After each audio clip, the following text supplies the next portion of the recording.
পথের ফকির বলতে গেলে। আমাদের তো নগদ টাকা পয়সা ওরকম নাইও, ছিলও না, নাইও। বাবা, আমি মারা গেলে আমার লাশটা নড়াইলে নিও না।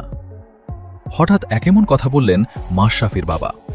দর্শক, বিস্তারিত জানুন পুরো ভিডিও জুড়ে। বাংলাদেশ ক্রিকেটের অন্যতম সফল অধিনায়ক মাশরাফি বিন মর্তুজা। সম্প্রতি লোকচক্ষুর আড়ালে থাকা মাশরাফির মৃত্যুর পর তার মরদেহটি যেন নড়াইলে না নেওয়া হয়, এ ধরনের একটি বক্তব্য ছড়িয়ে পড়েছে সামাজিক যোগাযোগ মাধ্যমে। বাংলাদেশ ক্রিকেট টিমের সাবেক এ অধিনায়কের বাবা গোলাম মুর্তজা একটি জাতীয় দৈনিকে দেওয়া সাক্ষাৎকারে মাশরাফির এ বক্তব্যটি তুলে ধরেন।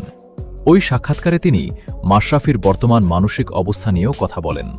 গোলাম মুর্তজার ভাষ্যমতে প্রায় ২ বছর ধরে বন্দি জীবন কাটানো মাশরাফি এখন একদম চুপচাপ। প্রয়োজন ছাড়া পরিবারের সঙ্গেও খুব একটা কথাও বলেন না বলেও জানান মাশরাফির বাবা। ২০২৪ সালের ৫ অগস্টের পর মাশরাফির নড়াইলের বাড়িটি পুড়িয়ে দেয় দুর্বৃত্তরা।